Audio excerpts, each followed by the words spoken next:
फॉर्मुलेटर। इस लेक्चर में हम लोग 5th सेमेस्टर के डिजिटल सिग्नल प्रोसेसिंग, ये आप देख सकते हो डिजिटल सिग्नल प्रोसेसिंग लेक्चर को हम लोग देखने जा रहे हैं।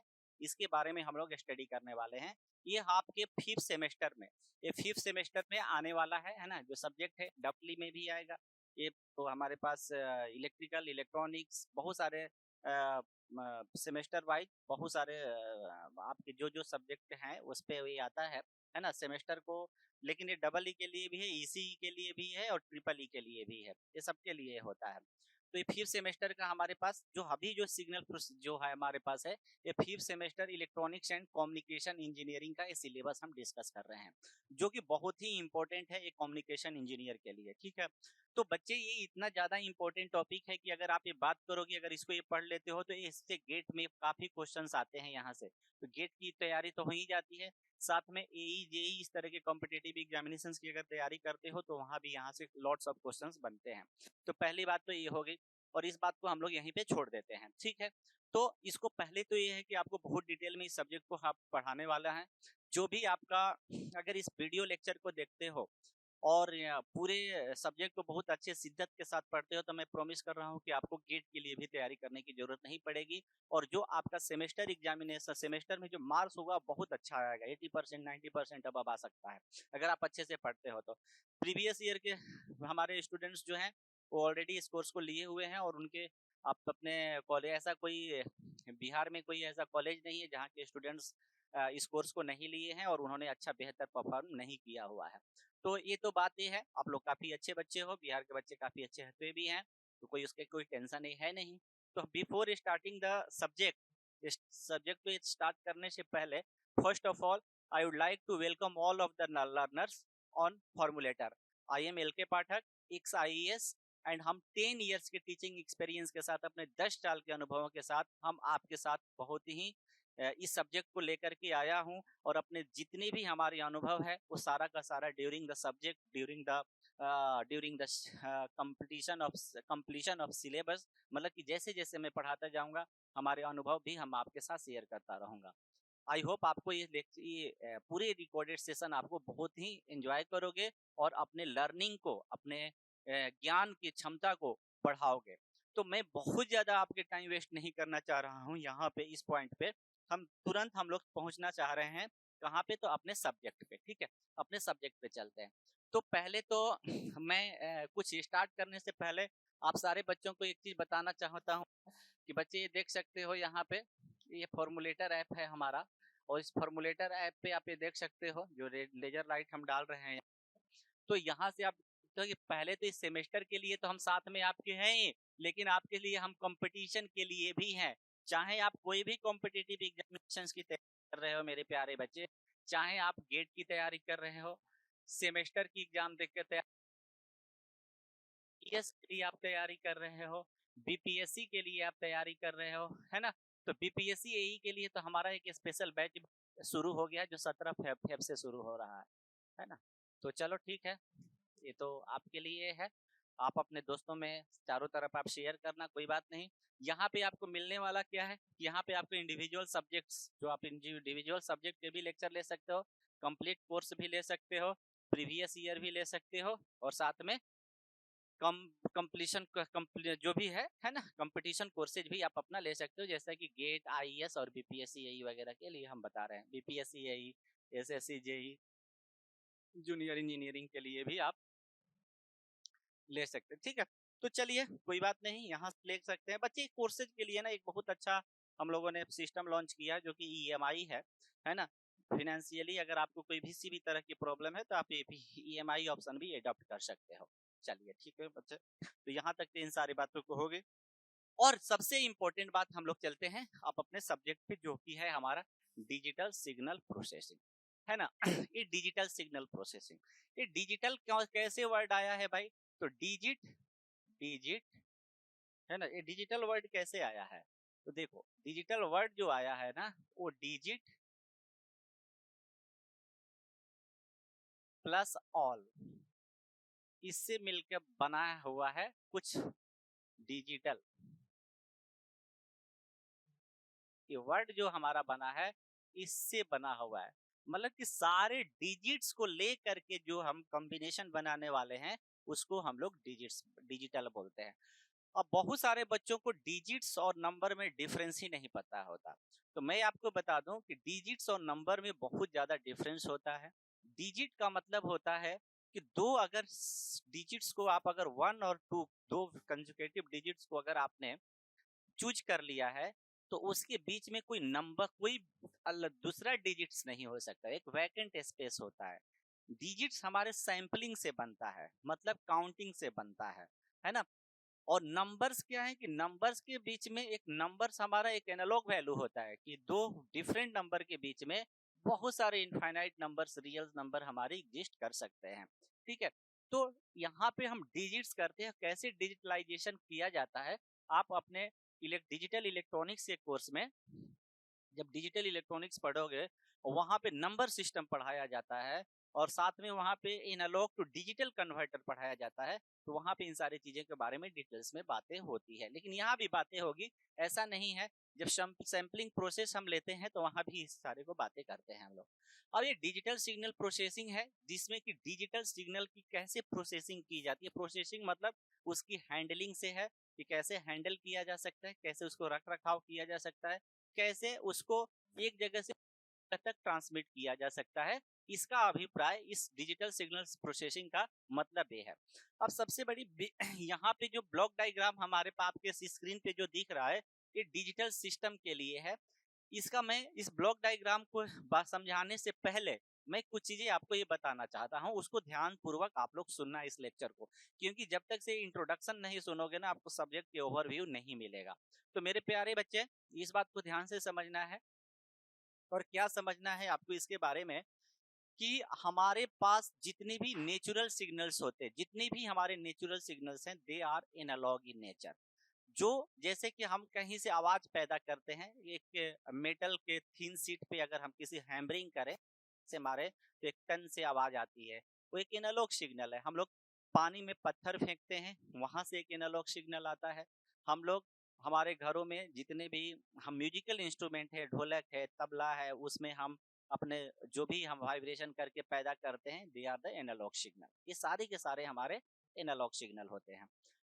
तो और हमारे पहली चीज और दूसरी बात ये है कि हम ह्यूमन बीइंग या रहने वाले जितने भी क्रिएचर्स है, लिविंग क्रिएचर्स मतलब सजीव प्राणी, तो जितने भी धरती के सजीव प्राणी हैं वो भी एनालॉग सिग्नल को ही समझ पाते हैं। उनके पास कोई डिजिटल सिस्टम सिग्नल्स को समझने की कोई उनके पास क्षमता नहीं होती है, डिजिटल सिग्नल को नहीं पता कर पाते हो। जैसे कि हमारे पास जो हम साउंड वेव है, हमारा ये जो साउंड कान हमारा है वो एनालॉग सिग्नल को समझ पाएगा। हमारी मस्तिष्क, हमारी ज्ञान इंद्रियां, जितने भी हमारे से फिफ्थ सेंस है ना, आँख, कान, नक, गला, त्वचा, ये सारी चीजें के साथ एनालॉग सिग्नल वही हमारे हमें समझा पाती हैं या ये समझ पाते हैं। तो आप बोलोगे कि सर हमारा नेचुरल सिग्नल भी एनालॉग है और जितने भी ह्यूमन बीइंग है जिसको इस सिग्नल की इंफॉर्मेशन चाहिए वो भी एनालॉग है, वो सुन सकते हैं, तो डिजिटल सिग्नल की क्यों जरूरत पड़ी? आखिर डिजिटल सिग्नल की जरूरत ही क्यों पड़ी? ये सबसे बड़ा बिग क्वेश्चन है। तो नीड्स ऑफ डिजिटल सिस्टम, अगर हम ये बात करें कि नीड्स ऑफ डिजिटल सिग्नल, हम लोग अगर बात करें कि नीड्स ऑफ डिजिटल सिग्नल, ये डिजिटल सिग्नल की नीड क्यों पड़ी? डिजिटल सिग्नल है ना, इसकी नीड क्यों पड़ी? ये सबसे बड़ा बिग क्वेश्चन है। ये आपके सेमेस्टर एग्जाम में भी आ सकता है कि आखिर डिजिटल सिग्नल की क्यों जरूरत पड़ी। तो हम फिर उस पे आते हैं कि आखिर डिजिटल सिग्नल की जरूरत क्यों पड़ी। अब देखो, हमारा जैसे कि मैं आपको मुंह से बोल रहा हूँ, मैं बातें कर रहा हूँ और बहुत सारे स्टूडेंट्स आज लाइव नहीं हैं हमारे पास, या बहुत सारे ऐसे स्टूडेंट हैं जो कि लाइव क्लासेज नहीं ले सकते हैं। कोई दूर है, किसी के घर में इंटरनेट की अच्छी फैसिलिटी नहीं है, कोई है कि किसी के पास कोई अलग अलग रीजन्स हो सकते हैं जो कि नहीं सुन ले रहे हैं। तो हम क्या कर रहे हैं कि हम अपने अपने जितने भी हमारी साउंड वेव है, अपनी वॉइस को, अपनी बातों को, और साथ में जो पढ़ा रहे हैं तो पढ़ा रहे हैं, तो अगर आंख से बच्चा अगर खड़ा होकर के इसको देखता, कोई देखेगा तो आंख से देखेगा तो एनालॉग सिग्नल को देखेगा भाई। कोई पिक्चर हम देख रहे हैं आंख से तो एनालॉग है, हमारे पास रोशनी हमारी एनालॉग है, उसी से हमारे रेटिना पे उसके फिगर बन रहे हैं। अब हम क्या कर रहे हैं कि इसको फ्रेम वाइज में, हम इसको एक फ्रेम में हमारा क्या कर रहा है कि रिकॉर्डिंग हो रही है इसकी। अब जब रिकॉर्डिंग हो करके, तो रिकॉर्डिंग किससे हो रही है भाई? रिकॉर्डिंग ह्यूमन बीइंग तो कर नहीं सकता, तो हमारा कैमरा रिकॉर्डिंग कर रहा है। तो जो हमारा कैमरा रिकॉर्डिंग कर रहा है, this is not a analogue system, ये है एक डिजिटल सिस्टम। ये है एक डिजिटल सिस्टम जो कि इसको रिकॉर्ड करके अपने पास रखता जा रहा है। और डिजिटल सिग्नल की सबसे खास बात ये है कि ये सिग्नल को कितना है, आप डिजिटल सिग्नल्स को कितना भी दिन तक with the help of memory को ले करके आप कितना भी दिन तक उसको स्टोर करके अपने पास रख सकते हो। ये इसकी सबसे बड़ी ब्यूटी है बच्चे। तो आप ऐसा रख सकते हो। तो आप नीड्स में क्या जरूरत पड़ी कि लॉन्ग ड्यूरेशन तक store we can store only in a digital signal. जो डिजिटल सिग्नल है उसी सिग्नल को हम लोग स्टोर कर सकते हैं। डिजिटल सिग्नल, इस डिजिटल सिग्नल्स को ही हम लोग सिर्फ स्टोर कर सकते हैं, एनालॉग सिग्नल का स्टोरेज पॉसिबल नहीं है। ठीक है, और ये कर सकते तो पहली चीज तो ये है कि स्टोरेज करने के लिए इसको हम ये कर सकते। दूसरी चीज है कि डिजिटल सिस्टम जितने भी होते हैं, डिजिटल सिस्टम क्या है? जैसे हमारे पास कंप्यूटर हो गया, है ना, मेमोरी कार्ड हो गया, है ना, ये सब जितने भी आप मोबाइल फोन हो गया, ये जितनी भी चीजें हैं क्या है, ये डिजिटल सिस्टम है। और डिजिटल सिस्टम क्या है कि डिजिटल सिग्नल्स को ही अपने पास समझ पाएंगे, डिजिटल सिग्नल को ही प्रोसेस कर पाती हैं। तो इसलिए हमें सबसे इम्पोर्टेंट हो जाता है कि हम अपने एनालॉग सिग्नल को लंबी दूरी तक बहुत स्टोर कराने के लिए भी डिजिटल सिग्नल की जरूरत है। साथ में उसको रिकॉर्ड करने के लिए एक डिजिटल सिस्टम की जरूरत हो रही है। साथ में उसको ट्रांसमिट करते हैं, जब उस सिग्नल की ट्रांसमिशन होती है, है ना, तो इसमें क्या होता है, इसके अंदर नॉइज इम्यूनिटी होती है। नॉइज इम्यूनिटी का मतलब ये हुआ मेरे प्यारे बच्चे कि इसके अंदर नॉइज का इंट्रोडक्शन बहुत कम होता है। इसके अंदर जैसे डिजिटल जो सिस्टम्स हमारे हैं, डिजिटल चैनल्स जो हम बनाते हैं, तो उसमें नॉइज इंटरफेरेंस बहुत ही मुश्किल से हो पाता है। डिजिटल सिग्नल की हैकिंग बहुत आसान नहीं होती है, उसको बहुत तेजी से आप हैक नहीं कर सकते हो, क्योंकि डिजिटल सिग्नल की तुरंत डिकोडिंग होती है, इंकोडिंग होती है। आप देखते होगे कि आप पढ़ते होगे कि जब आप व्हाट्सएप वगैरह यूज करते हो तो उसमें लिखा रहता है कि message are end to end encrypted. मतलब ये है कि इनक्रिप्शन का क्या मतलब हुआ कि हमारे पास जो भी आप बोल रहे हो, कोई बातें अपने टाइप कर रहे हो, वो एक दूसरे फॉर्मेशन में उसको डिजिटल सिस्टम कन्वर्ट करके इनकोडिंग किया, और फिर वो जा करके हमारे पास रिसीवर के पास डिकोड करके उसको उस मैसेज को वहां पे पहुंचाया गया। बीच में उस मैसेज को कोई ट्रैक कर ले, ये थोड़ा सा मुश्किल हो जाता है हमारे एनालॉग डिजिटल सिग्नल के साथ।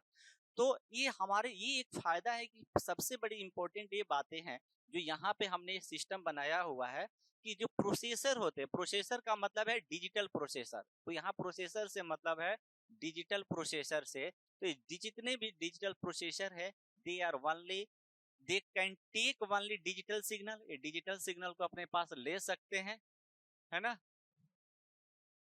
और जो इनका आउटपुट भी होगा वो भी डिजिटल सिग्नल ही होगा। तो हमारे पास यहाँ पे इनपुट और आउटपुट दोनों हमारा डिजिटल सिग्नल होने वाला है। तो हमें यहाँ पे कैसे डिजिटल सिग्नल, हमें एडीसी से एक एनालॉग सिग्नल है, देखिए यहाँ पे एनालॉग वोल्टेज सिग्नल को दिखाया गया है, एक एनालॉग टू डिजिटल कन्वर्टर है। एनालॉग टू डिजिटल कन्वर्टर इसको क्या कर दिया, एक डिजिटल डिफरेंट डिजिटल वैल्यू में इसको कन्वर्ट कर दिया।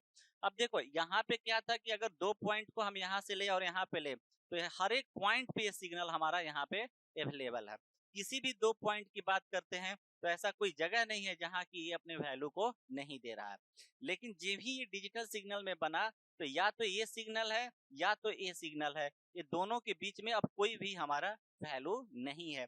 इस पे अगर पूछे कि वैल्यू कितनी है, यहाँ वैल्यू कितनी है, तो आप बोलोगे कि 0 है, कोई भी वैल्यू नहीं है। तो इस सिग्नल को हम डिजिटल सिग्नल को एक प्रोसेसर के अंदर दिए। Processor digital system always tech digital input output. तो डिजिटल सिस्टम है तो एनालॉग डिजिटल लिया और डिजिटल आउटपुट दिया। और फिर हम क्या करते हैं, डीएसी यहाँ पे लगाते हैं, डिजिटल टू एनालॉग कन्वर्टर। वो क्या करता है, एनालॉग सिग्नल को लिया था, उसने एनालॉग सिग्नल को यहाँ पे आउटपुट पे ला करके रख देता है। तभी जाकर के, क्योंकि जैसे कि हम एक साउंड वेव हम जो बोल रहे हैं, अब जो बोल रहे हैं भाई वो रिकॉर्ड हुआ, और उस चीज को अगर आप सुन रहे हो तो जैसा मैं बोल रहा हूँ उसी लैंग्वेज में उसी तरह के सिग्नल्स जब तक से आपके कान तक नहीं पहुंचेगा आप हमारी भाषा को नहीं समझ पाओगे। तो ये बड़ा इंपॉर्टेंट हो जाता है हमारे पास। इसीलिए डिजिटल सिग्नल प्रोसेसिंग कैसे की जाती है, ये प्रोसेसिंग क्या होता है इसमें, ये सारा का सारा हमारा इस कोर्स में पढ़ना है। इसी चीज को लेकर के हम यहाँ पे आए हुए हैं। ठीक है, आई होप आप सभी लोग इस बात को समझा होगा। अब बच्चे बोलते हैं हम लोग यहाँ पे, हम इस पे नहीं आते हैं, हम यहाँ पे आते हैं कि डिजिटल सिग्नल प्रोसेसिंग जो आपके पास ये जो सिलेबस है आपका, ये सिलेबस है ना, ये सिलेबस है आपका, कि सिलेबस जो आपके 5th सेम में जो दिया हुआ है उसमें क्या क्या दिया हुआ है कि overview of DSP, basic elements of DSP मतलब डिजिटल सिग्नल प्रोसेसिंग के बेसिक एलिमेंट्स क्या होंगे इसके बारे में जानना है। अभी जैसे मैंने बोला कि advantage of DSP over analog, जो हमने अभी बोला कि लॉन्ग ड्यूरेशन तक आप स्टोर कर सकते हो। आप समझ रहे हो ना कि डिजिटल सिस्टम से एक्यूरेसी बहुत, स्मार्ट इम्यूनिटी कम होता है, ये सारे चीजें के लिए तो क्या एडवांटेज है, हमने तो इसका क्वेश्चन का यहीं पे जवाब दिया। दूसरा है क्लासिफिकेशन ऑफ सिग्नल्स, यहाँ पे देखेंगे कि कितने तरीके से हम एनालॉग सिग्नल को डिजिटल सिग्नल को हम लोग क्लासिफाई करते हैं, ये हमारे पास है। Concept of frequency in continuous time, concept of frequency in continuous time पहले पढ़ना है, and discrete time, then continuous time and discrete time sinusoidal signal के बारे में हमें पढ़ना है कि अगर कंटिन्यूअस टाइम सिग्नल है, जैसे कि इसमें आप देखो यहाँ पे हम बनाए थे, तो ये अगर कंटिन्यूअस टाइम एक साइनसोइडल, तो ये डिस्क्रीट में यही सिग्नल कैसे बना है, तो इस तरह का बना हुआ है। ठीक है, तो यहाँ पे इस चीज को हम यहाँ पे दिखाए हुए हैं, है ना, इसके बारे में मॉड्यूल 4 है। मतलब मिला जुला करके आपको different type of digital signal के बारे में समझना है ना, कि जितने भी एनालॉग सिग्नल होंगे उसका डिजिटल फॉर्म भी हमारे पास बनता है, ये बात आप सबको ध्यान में रखना होगा। अब मॉड्यूल 2 है बच्चे कि डिजिटल सिग्नल प्रोसेसिंग में ही हमारा मॉड्यूल 2 है, और मॉड्यूल 2 में डिस्क्रीट टाइम सिस्टम की, जैसे एनालॉग टाइम सिस्टम होता है वैसे ही हमारे डिस्क्रीट टाइम सिस्टम्स होते हैं। जैसे discrete time continuous, discrete time LTI system होगा, linear time variant, linear time invariant system होगा, है ना, उसमें कॉजल सिस्टम होगा, नॉन कॉजल सिस्टम होगा। तो डिस्क्रीट टाइम सिस्टम्स के बारे में पढ़ना है, जो कि यहाँ पे दिया हुआ है कि लीनियर टाइम इनवेरिएंट। तो पहले लीनियर सिस्टम क्या होता है, टाइम इनवेरिएंट सिस्टम क्या होता है, और अगर वो दोनों पढ़ लिए तो रिस्पांस ऑफ एलटीआई सिस्टम्स हमारे कैसे निकाले जाएंगे। और रिस्पांस निकालने के लिए ही हम लोग कन्वोल्यूशन को यूज करते हैं। हम कन्वोल्यूशन ये यूज करते हैं कि ए अगर हमारे पास डिजिटल सिस्टम है, हम इसको एन से दिखाते हैं, एन हमारा डिजिटल वैल्यू को देता है, और यहाँ से हम इनपुट भी जो दे रहे हैं वो एक्सएन दे रहे हैं डिजिटल सिग्नल को, और यहाँ पे वाइट इन हमें आउटपुट मिल रहा है, और जो वाइट इन हमें मिलेगा वो क्या मिलेगा, तो एक्सएन कन्वोल्यूशन एचएन ये हमें वाईएन मिलेगा। तो अब यहाँ पे क्या आ रहा है बच्चे, completion and complete solution of the difference equation, sorry यहाँ पे हमें कन्वोल्यूशन सम आ रहा है, यहाँ पे कन्वोल्यूशन के बारे में आपको पढ़ना है। फिर description of discrete time system by differential equation, उसी का डिफरेंशियल जैसे डिफरेंशियल इक्वेशन हम कंटिन्यूअस टाइम सिग्नल के लिए देखते हैं, यहाँ पे हम डिफरेंस इक्वेशन होता है, बट डिफरेंस इक्वेशन इसीलिए लिखा जाता है। डिफरेंशियल इक्वेशन किसके लिए होता है, कंटिन्यूअस टाइम। डिफरेंस इक्वेशन किसके लिए होता है, डिस्क्रीट टाइम, डिस्क्रीट सिग्नल के लिए। And complete solution difference equation, किसी भी डिफरेंस इक्वेशन का हम कंप्लीट सॉल्यूशन देखते हैं। Implementation of discrete time system, correlation of discrete time signals, ये सारे चीजें। कोरिलेशन बहुत अच्छा, बहुत उम्दा टॉपिक है, इस टॉपिक को भी हम लोग यहाँ पे पढ़ेंगे। क्या कोरिलेशन, ऑटो कोरिलेशन क्या होते हैं। तो ये मॉड्यूल 2 भी आपके लिए बहुत, ये सारे गेट के भी सिलेबस में बच्चे, ये गेट के भी सिलेबस में इसको पढ़ना है। अगर सिग्नल के नाम से आता है इसी वाले इलेक्ट्रॉनिक्स एंड कम्युनिकेशन, जो सिग्नल पूरा पढ़ते हैं उसमें ये भी टॉपिक आता है, ये गेट में भी है और आपके सेमेस्टर एग्जाम में भी आ रहा है। कितनी अच्छी बातें हैं। और मॉड्यूल 3 बहुत आपको देखने में लिखा कि मॉड्यूल 3 में तो बड़ा छोटी बातें लिखा हुआ है। क्या ये बड़ा छोटा टॉपिक है? तो बिल्कुल नहीं। Transformation in its application of application to the analysis of LTI system. LTI system अपने आप में एक बहुत बड़ा टॉपिक होता है, लीनियर टाइम इनवेरिएंट सिस्टम, उसके बारे में हमें यहाँ पे पढ़ना है। तो मॉड्यूल 3, बट हाँ ये बहुत छोटा ही टॉपिक है, बहुत बड़ा टॉपिक होने वाला ये नहीं है, ठीक है। तो इसको भी हम लोगों को देख लेना है। आफ्टर दैट है मॉड्यूल 4 है बच्चे हमारे पास डिस्क्रीट टाइम फोरियर ट्रांसफॉर्म।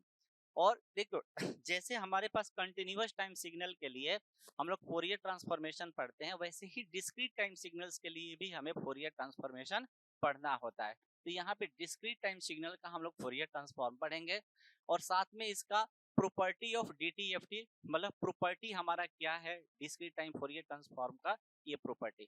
तो मैं आप सबको बता दूं कि अगर टॉपिक ये भी हमें आपको, अगर इस लेक्चर को देखोगे तो गेट की भी तैयारी करना चाहते हो तो वहां भी इसके आपको बहुत बिग फायदा होने वाला है, ठीक है। और नेक्स्ट क्वेश्चन की अगर नेक्स्ट टॉपिक की बात करें तो मॉड्यूल 5 है। मॉड्यूल 5 को आप देख सकते हैं, ये मॉड्यूल 5 को देख सकते हैं। मॉड्यूल 5 में क्या है हमारे पास, frequency domain representation of LTI system, ये भी पढ़ना है आपको। Frequency domain representation of an LTI system और frequency domain and application of the analysis of LTI system पढ़ना था। Transform and its application, transform and its application of an LTI system. तो यहाँ पे आपको मॉड्यूल 5 में फ्रीक्वेंसी डोमेन रिस्पॉन्स पढ़ना है इसका, कि फ्रीक्वेंसी डोमेन में ये क्या होगा, ठीक है। टाइम डोमेन को फ्रीक्वेंसी डोमेन, क्योंकि हम फोरियर ट्रांसफॉर्म लेकर के किसी भी टाइम सिग्नल को फ्रीक्वेंसी सिग्नल में कन्वर्ट करते हैं। तो ये आपके लिए मॉड्यूल 5 है। और मॉडल 6 है sampling and reconstruction of analog signal. अब एक्चुअली में जो प्रॉपर्टी हम पढ़ रहे हैं उसको कैसे अचीव किया जाता है, तो एक सैम्पलिंग प्रोसेस होता है कि हम कोई एनालॉग सिग्नल हमारे पास होता है, कोई एनालॉग सिग्नल, और इस सिग्नल के हम जब सैम्पलर, एक सैम्पलर डिवाइस होता है, यह है सैम्पलर, और ये सैम्पलर क्या करता है, सैंपल करके इसको एक डिस्क्रीट वैल्यू में आपको कन्वर्ट करके यहाँ पे आउटपुट को दे देता है। ये वैल्यू, ये वैल्यू, ये वैल्यू, मैं दूसरा कलर ले लेता हूँ, तो ये वैल्यू देने, वैल्यू देने, वैल्यू देने, वैल्यू। एक सैम्पलर का एक काम होता है कि इस तरह के एनालॉग वैल्यू को वो क्या कर दे, यहाँ पे सैंपल करके रख दे। तो सैम्पलर बहुत जरूरी है। और साथ में जब सैंपल करके एक डिजिटल सिग्नल ये बना दिया, यहाँ से डिजिटल सिग्नल यहाँ से हमारा बन गया है ना, इस तरह से, तो इसका रिकवरी भी तो चाहिए। तो क्योंकि फिर इस एनालॉग में तो हम रिकंस्ट्रक्शन ऑफ रिकंस्ट्रक्शन में, मतलब रिकंस्ट्रक्शन फिल्टरिंग में लगा करके, है ना, इसको एनालॉग में हम फिर कन्वर्ट कर लेते हैं। तो इसको भी हमें यहाँ पे पढ़ना है, ये पूरा का पूरा पढ़ना है। ये मॉड्यूल 3 है, कि जैसे कि मैंने बताया था आपको स्टार्टिंग में ही, मॉड्यूल 6 है। अच्छा मॉड्यूल 7 भी है आपके पास, मॉड्यूल 7 भी है। मॉड्यूल, अच्छा टॉपिक काफी अच्छा है। तो मॉड्यूल 7 में हमें लगा कि यहीं पे खत्म हो रहा है। मॉड्यूल 7 में क्या है, फोरियर सीरीज पढ़ना है, डिस्क्रीट फोरियर ट्रांसफॉर्मेशन पढ़ना है, property of DFT and FFT पढ़ना है। तो फोरियर ट्रांसफॉर्मेशन भी डिस्क्रीट टाइम सिग्नल का बहुत इंपॉर्टेंट होता है, उसको भी आपको यहाँ पे पढ़ना है। तो ये भी हम लोग यहाँ पे पढ़ेंगे। एंड आफ्टर दैट मॉड्यूल 8 है digital filter, FIR finite impulse response filter, और इनफाइनाइट इंपल्स रिस्पॉन्स फिल्टर को भी आपको पढ़ना है। क्योंकि ये जो डिजिटल फिल्टर्स, ये जो दोनों ही फिल्टर्स होते हैं, ये क्या होते हैं, डिजिटल सिग्नल्स की जो फिल्टरिंग करने के लिए हम इस फिल्टर्स को यूज करते हैं। एक इनफाइनाइट इंपल्स रिस्पॉन्स फिल्टर और एक फाइनाइट इंपल्स रिस्पॉन्स फिल्टर। और जिसका रिस्पॉन्स इनफाइनाइट होता है उसको इनफाइनाइट रिस्पॉन्स फिल्टर बोलते हैं, और जिसका रिस्पॉन्स फाइनाइट होता है उसे फाइनाइट इंपल्स रिस्पॉन्स फिल्टर बोलते हैं। और फाइनाइट और इनफाइनाइट रिस्पॉन्स क्या होते हैं, जब हम रिस्पॉन्स ऑफ एलटीआई सिस्टम पढ़ेंगे तो उसमें हम बहुत डिटेल में बताएंगे। तो ये आपका बच्चे पूरा का पूरा ये सिलेबस हुआ। इस सिलेबस के बारे में, डिजिटल सिग्नल प्रोसेसिंग के सिलेबस के बारे में आपको मैंने डिस्कस कर दिया है। ये पूरा का पूरा चीज हम लेकर के आपके साथ आने वाले हैं और आप इसको, इस सेशन को काफी अच्छे से एंजॉय करोगे, है ना। तो इसको हम लोग नेक्स्ट लेक्चर में हम मॉड्यूल 1 से शुरू करते हैं और हम लोग let's start the digital signal processing. Thank you बच्चे।